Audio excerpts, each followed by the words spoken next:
physical therapy, a little episode 2 of TZ1C of pitching mechanics. Got the little pelvic girdle here to kind of go after and show you guys a few things and how this looks in terms of TZ1C. So TZ1C transitioned from TZ1B to TZ1C to TZ2. So hip-wise, we have had that good abduction, which we continue. We're getting some great extension. We're just transitioning first from some relative internal rotation to now external rotation of that right hip, if I'm a right-handed pitcher, towards home plate. So we've really opened up, but now we continue to further disassociate the pelvic girdle from the shoulder girdle and the T-spine here. So as the pelvis starts to be propelled towards home plate, because of this top-down load with the left upper extremity and how it loads the right scapulothoracic joint and the T-spine here, we get this right rotation and this right side bend yet in the thoracic spine that we're going to nomenclature anyways use is a little type 2 out of sync because it's pelvic girdle in relation to shoulder girdle. So in TZ1C or in TZ1B we had that right rotation, that right side bend as well, but pelvic girdle and shoulder girdle we're rotating in a direction that was pretty synonymous with each other. So assessment wise, we need to take a look at our type 2 in sync, but our type 2 out of sync as well. So we'll take you through that, some things that I'll use to kind of assess and kind of further treat that as well. So assessment and treatment, again, synonymous with each other in terms of what we're looking at. We should be able to provide for a patient, or what our assessment and treatment or assessment and evaluation should be the treatment. We should be able to piggyback that pretty quickly to give the patient the best response and best opportunity for success right here. So again, in terms of the pelvic girdle and in relation to kind of the femur right there, we have the external rotation, the extension, the abduction that really couple on up with the back hip. That's going to further load the muscle spindles up throughout kind of the trunk, pelvic girdle complex. So some things that I'll typically do right off the bat, besides kind of watching an individual throw, I go right after TZ1C, and I'll usually go just straight with a wooden dowel. So what I'll do, and again, assessment and treatment right here. Assessment and treatment, I'm going with that back hip being a little bit more unloaded, and what I want to do, I'm going to have them sink their weight and shift their weight forward with glove side hand down, and the throwing arm here, or the glove side arm position over on the throwing side arm, kind of opposite side. And so what I'm going to have the individual do is just kind of shift and go into kind of that sagittal plane lunge of extension, abduction, external rotation with the right hip right here. But I'm going to take a look at the T-spine right here, my type 2 kind of out of sync now. So I'm going to look at my type 2 out of sync, and I'm also checking out the scapula. Scapulothoracic joint wise, first I love this top down and bottom up approach. We can't neglect the cervical spine either, which we'll get to in a second, which has a big impact in terms of that loadability of the thoracic spine. If you got a really gunky degenerative C-spine and CT junction, it's going to affect how that T-spine is being loaded here, and we'll go after kind of why a second. So if I'm not getting that right rotation and that right side bend right there, I'm sure as heck not going to get that medial glide of the scapula towards the spine in TZ1C and TZ1B for that matter. I'm not going to get that medial translation. I'm not going to get that posterior tilt, and I'm not going to get that inferior glide right there. I'm not going to get kind of that upward, that upward rotation right there of the scapula with that medial glide and that retraction as well, because my thoracic spine doesn't move. Cervical spine wise now, we move and transition from a TZ1B to a TZ1C, in which we have this relative left rotation in the cervical spine, which we continue to have even in TZ1C. As we explode on through, then the thoracic spine takes over and rotates to the left faster and further than the C-spine. But we have relative right rotation and side bend, or type 2 motion up in the cervical spine. So if we're really gunky up there, again, have a lot of degeneration, that will affect the thoracic spine's ability to load.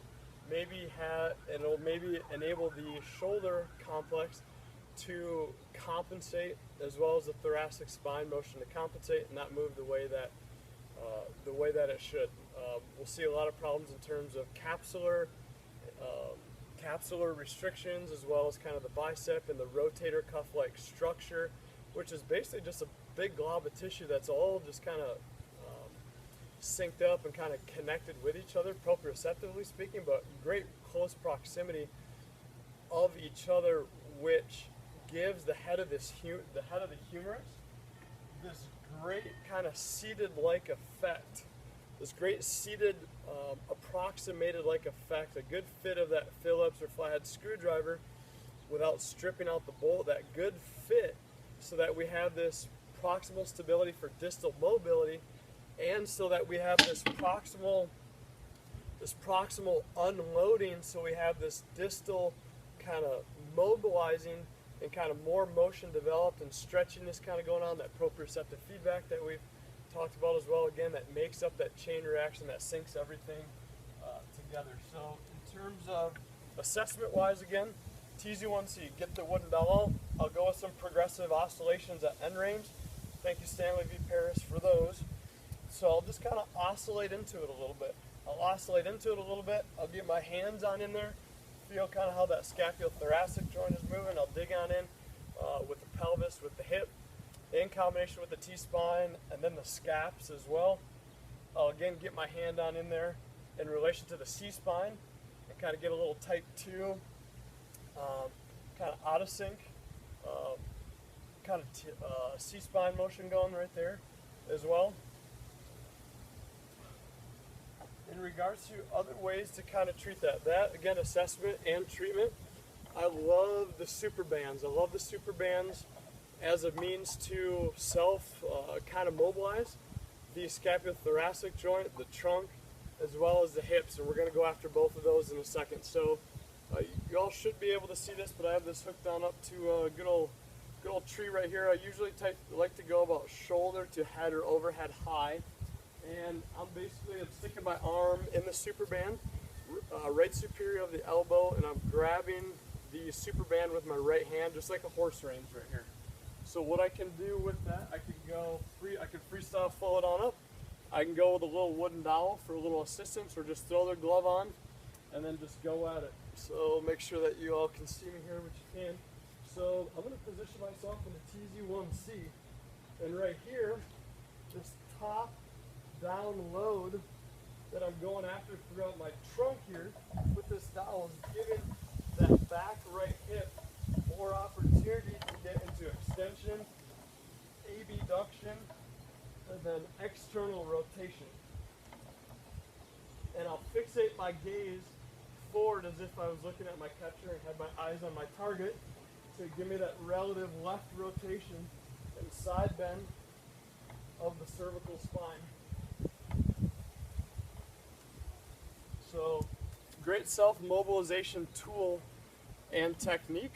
Let's take this on off and let's apply this as a bottom-up driver throughout the hip and the lower extremity.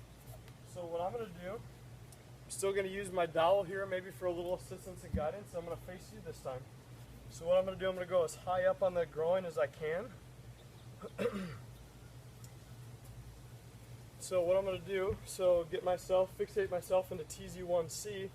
What I'm doing right now is providing a means of mobilizing the femur so that I can get the right translation and rotation combinations at the hip joint via the pelvis and the femur. So I'm essentially slowing down the femur so that I can get after the anterior hip capsule to enable more extension, external rotation, and that inferior hip capsule joint so that I can get a little more abduction with the extension, allow more translation of the pelvis forward. A big problem that we run into in TZ1C is that we don't get good translation of the pelvis anteriorly,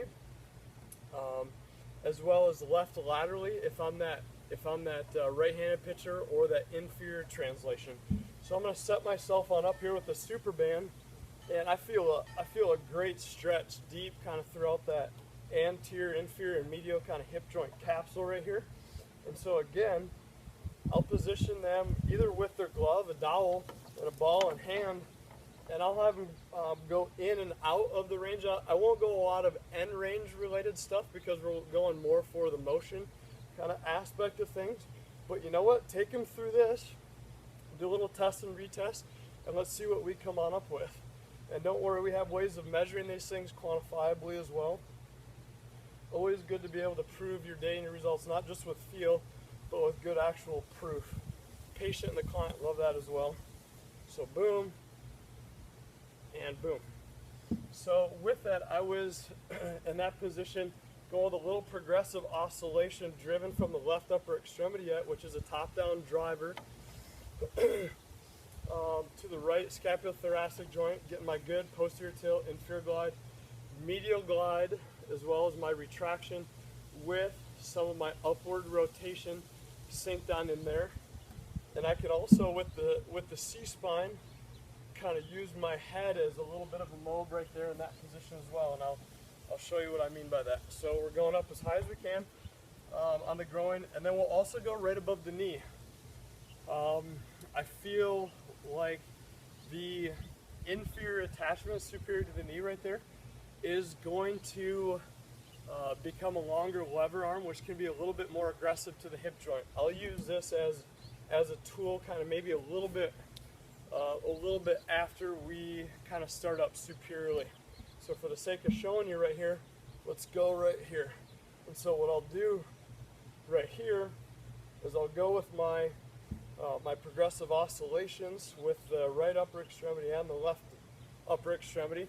I'll also go with a dowel for some of these guys too, and you're like, what the heck does that mean? So a view that you can maybe perhaps